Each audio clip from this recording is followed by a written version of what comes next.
Tonight we watch Cabin Fever.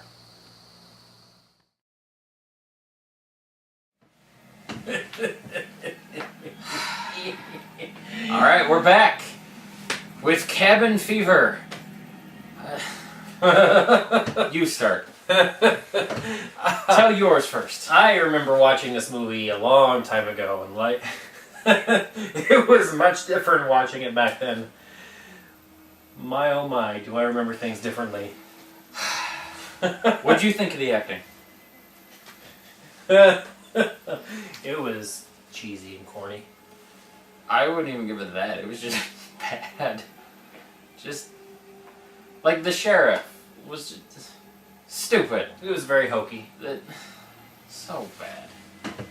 It was very, yeah, it was cheesy and corny, and the stoner came in and he was just... The episode of Awkward Gamer that I did, I'll link to it down below just for reference. My imitation of a stoner in that was better and more convincing than the stoner in this movie. That's not self-promotion. I just want you to see how bad this was without watching this. No. Effects. yeah, it was all practical effects. They were, but they were terrible, shitty ones. Well, they were garbage. It was just lots of blood. No. The lady with her face off looked retarded. I liked her. That looked so bad. I remember watching this. I remember watching this back in the day when it first came out, and like it came out in 1960. These were great effects. Otherwise, this is shit. You got the box over there? It's not 1960. No, I know it's early 2000s. This is like right after Boy Meets World ended.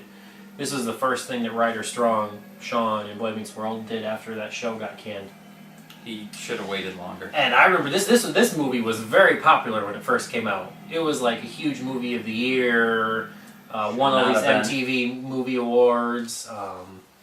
The makeup for that, the girl with the Karen with her face all ripped off, that won some awards. That's crap. That looked so bad. And then the deer in the car was ridiculous. The deer was ridiculous. Just the even flailing after arms. He hit it, and you see the deer on the ground. They could have at least got like an actual dead deer or a stuffed one or something. That was just bad puppetry.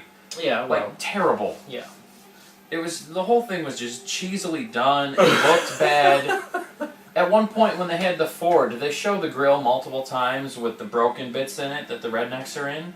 And then when he goes and steals the truck, you can very clearly see an entirely different front end.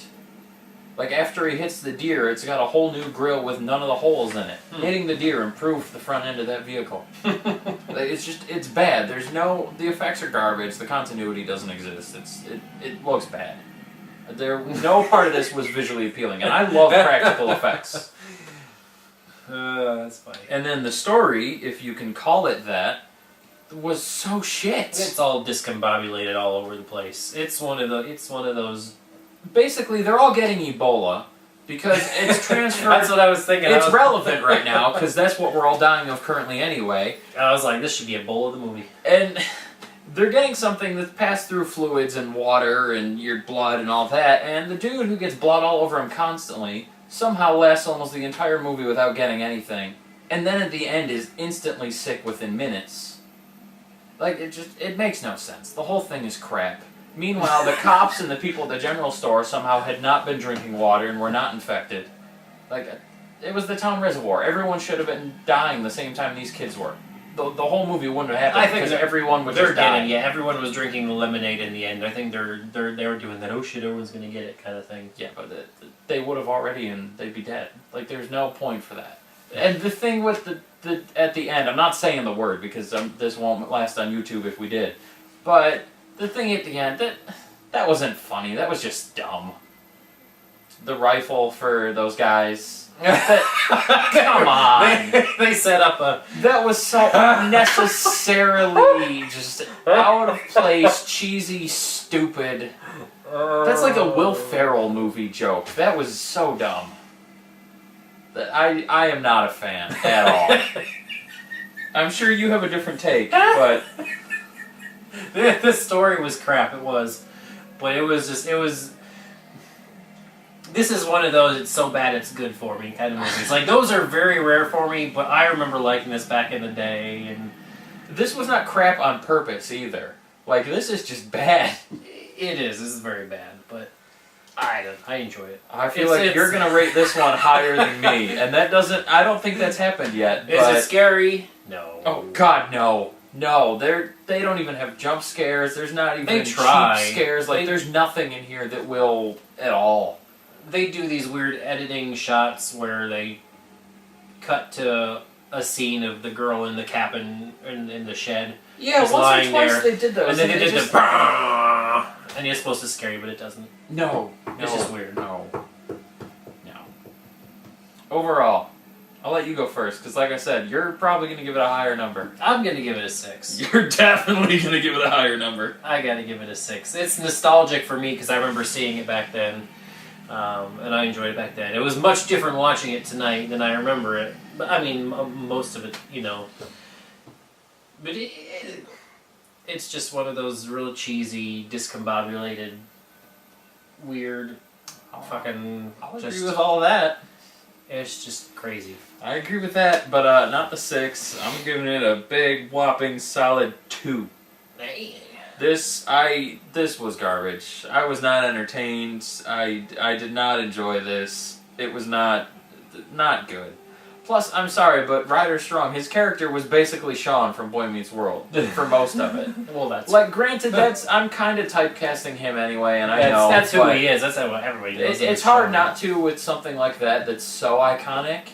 And this, well, I mean, his character really was kind of the same character, but even if it wasn't, this is such an opposite from what he'd done before that was a bad casting choice. Well, I think that's why it was so popular, because people wanted that. Yeah, but it's kind of like, what's his name that played Ron in Harry Potter did the same deal and did like an action kind of thing where he's shooting people. And that was the next movie he did after Harry Potter. All of them. Gumpert something or Yeah, something like that. Yeah, Ron and Harry and Hermione, they all did drastically different roles after their Harry Potter career. Yeah, but it was. I think it's too... something. It's just something that actors do because they have to. They have to either. Well, I know they want keep to prevent being typecast. Yeah, they have to either keep playing the same work. character or just go in the opposite direction to prove that they can, and it did not work. Some people pull it off, and I get it. This did not do it at all. I'm not saying he can't be in other things, but it has to be scripted in a way that he's not the same character in a different setting, which is pretty much what this was. It's Sean in what thinks it might maybe sometime be a horror movie, but it isn't. And it doesn't work at all. For him, for the movie itself, for anything. This is bad. I'm just excited. Halloween night, we're watching Trick or Treat. That's my ultimate It's not really, I wouldn't say it's my ultimate horror movie, but it's my ultimate Halloween movie. And I recommended it, and I'm hoping he's at least going to enjoy it. That's the one thing this month that I want him to enjoy. And they out of don't all the have recommendations. to be great for me to enjoy them. Like Wishmaster. Thoroughly enjoy that movie. The effects are very cheesy in some places. The script is corny in some places, and it's an early 80s movie, so all the effects are subpar. But it's great. I think the actor that plays the villain is astounding. I think that's an amazing movie. And these things are 20 years later and don't even hold a candle to that. Like, it's ridiculous. Alright. Anyway, we've rambled enough. Tune in tomorrow for another probably shitty movie. Night.